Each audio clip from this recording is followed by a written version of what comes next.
Okay, so it is with great honor that we welcome Lorna McNeur. Lorna is an academic architect and artist who is currently chair of the Cambridge Jungian Circle and is a retired Cambridge University lecturer in architecture.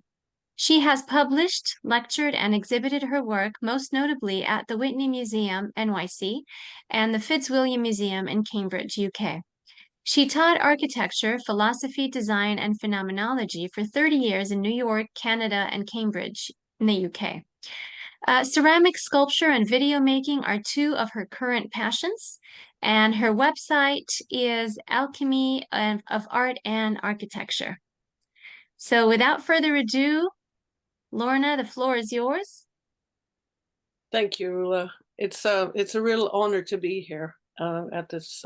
I'm really enjoying the presentations and find them really inspiring and heartwarming as well. I think I've been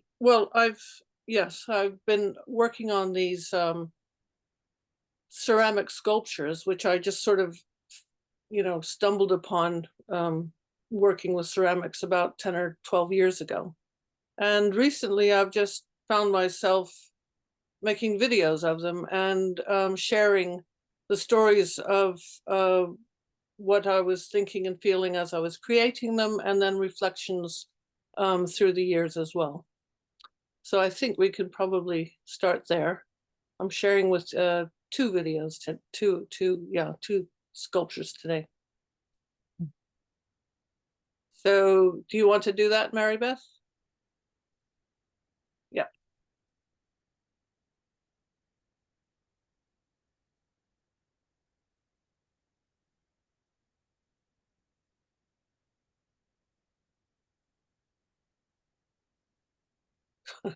Okay.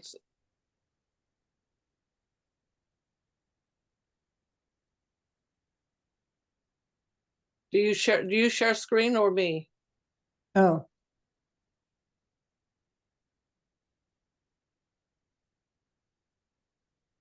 So sorry. I forgot to share the screen. I just started the video. One moment, please.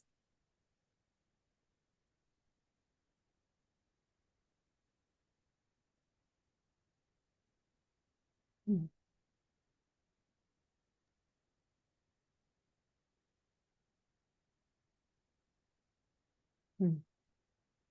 Can you see the screen?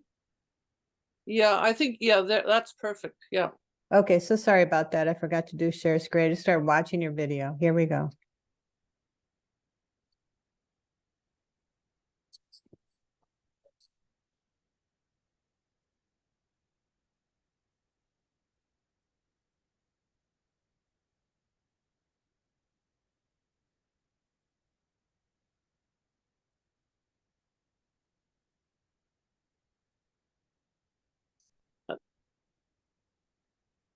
No, I think the sound is not on yet. The sound. Yes, I think you need to share the sound, Marybeth.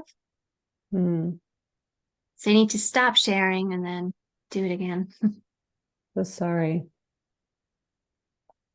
There's an option, there's a box underneath to put share audio. Sound. Yeah. Where is that? So when you click on share, and then you get the all those screens where you need to choose one of them that you're sharing. At the bottom left, there's a little tick box that says share audio or share sound. At the bottom left, share. In the share screen? Yeah. Oh, I see. Thank you. Okay. Try one more time.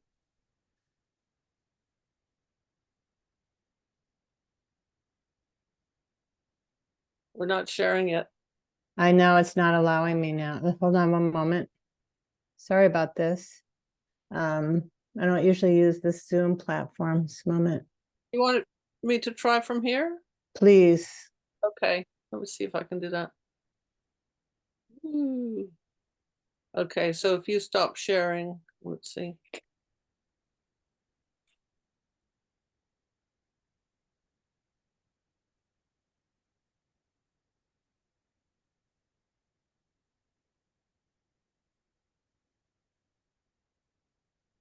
Okay, so I'm going to share now. Excellent.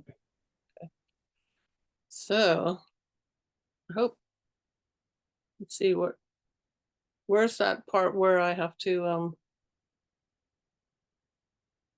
press sound ruler? Where do I do that? Okay, so when you click on share, Yeah, you'll see that at the bottom. Oh, it's already shared now. okay. So Let's you'll find need out. to yeah, you need to stop the share and then go back and click share screen. Let's see if the sound comes on. Okay.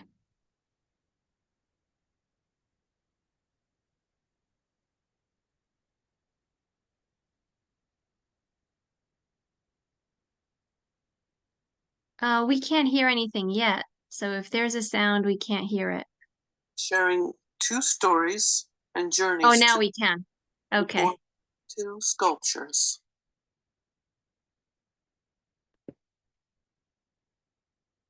Active imagination and thinking hands.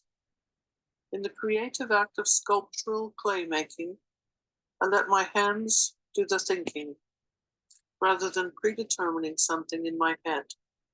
Hands, mind, and psyche working and learning together.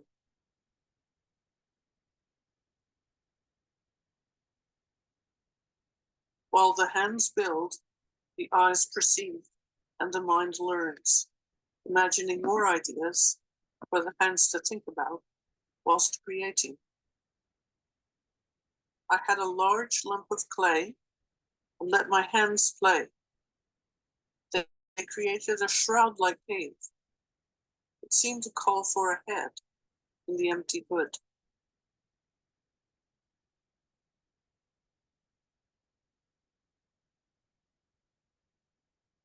Who is this ancient dark one? Man or woman? A disembodied head emerges from the shadows.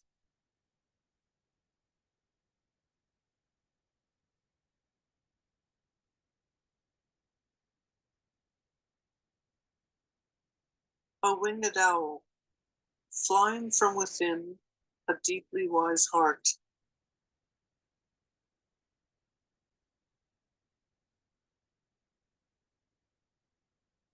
A medieval flying frog, smiling quietly inside, with magical intentions, a trickster, to be sure.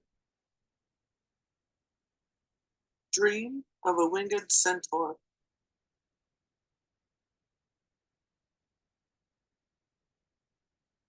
My good friend Diana had died. Within months of her death, a dream of a winged centaur appeared.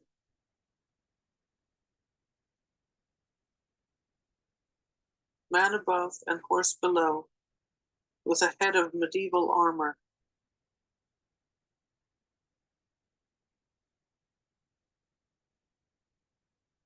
Standing in stillness on a cliff edge, overlooking the sea.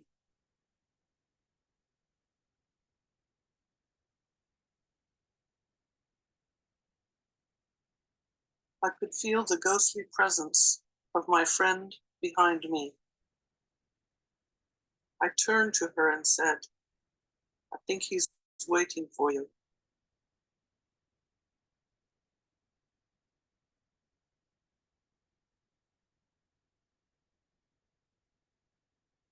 In this dream, there is synchronicity in the name Diana and the presence of this centaur.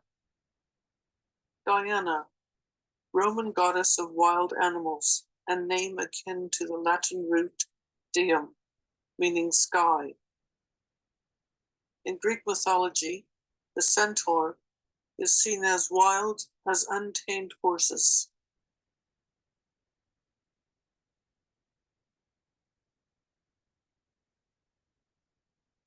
In this dream, the centaur is overlooking the sky and sea from atop the high cliff, waiting winged to return the earthly Diana to the mythical roots of her name.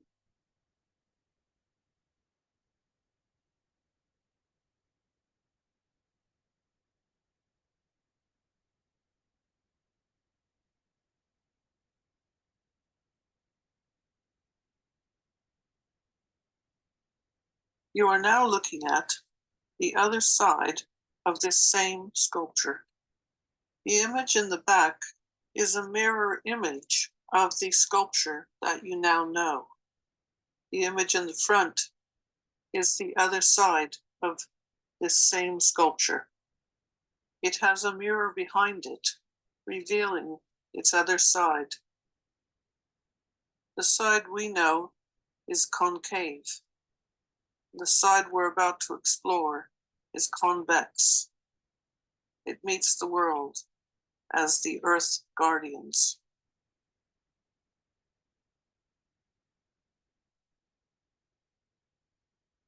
Earth guardians, elephant and lion, watching over.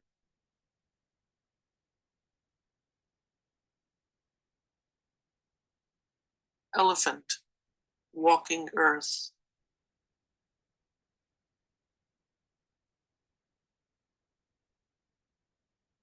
The Earth, she is tired.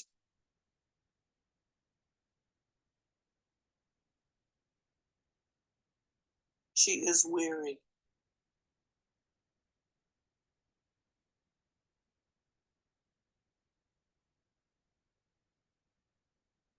Lion, sun guarding.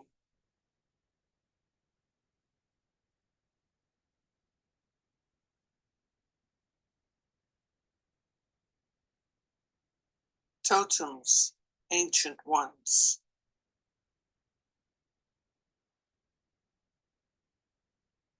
The ancestors.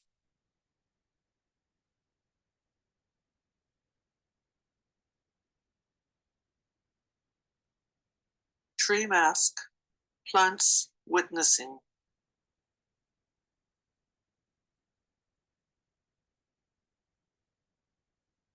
Baby elephant, future or famine.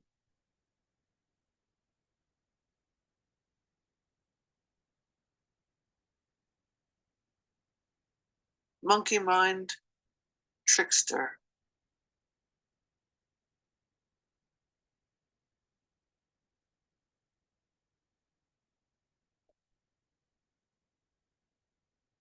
And finally, the sacred well, from whence we all come.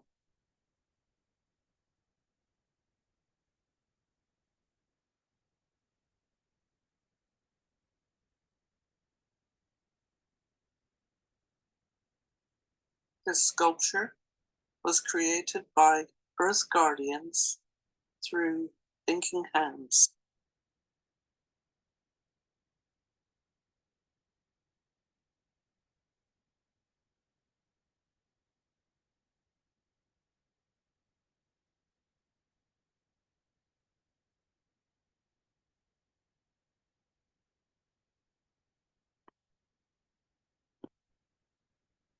One day, at 7 years old, I was wondering why people were treating me like a child. The question did not seem absurd to me at the time. Family life was not easy, being the fifth of 5 in a dysfunctional family in which nobody had emotional energy for anyone else. One had to grow up too quickly.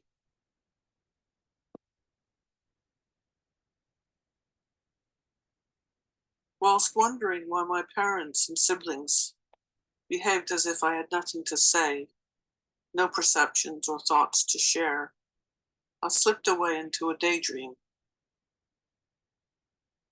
Before me, I saw tiny bright stars floating in the deep, dark, beautiful black night sky. I understood these then as spirits of unborn beings who floated down to earth when a baby was conceived, in humans, all creatures great and small, and plants. At the end of this journey appeared the deeply wise faces and eyes of 4 ancient humans, African, Indian, Chinese, and Native American.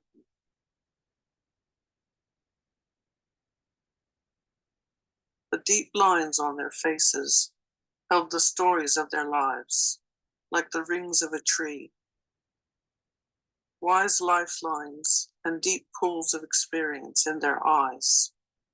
I felt their love in the looking, and I to them. I felt held and safe in their presence, the ancestors.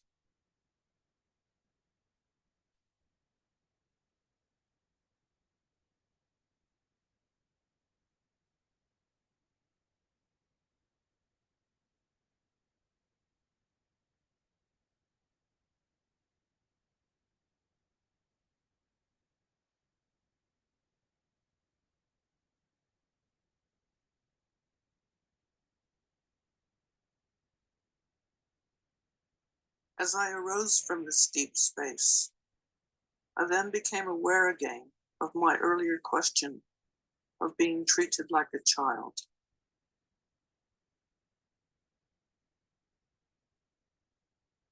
I wondered then if perhaps I had been an ancient one in my previous life and had not yet entirely let go of that life yet, now living in my child's body. Trust was the gift of this unforgettable journey.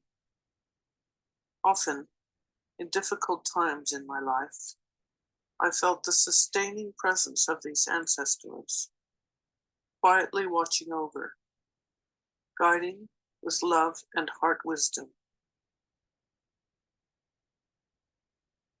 The gift of this sacred journey was the notion and possibility of previous lives, lived as any color or culture, plant, tree, or animal, including future lives. These were the doors open to me through this sacred journey. And I wonder, can we be born into the past?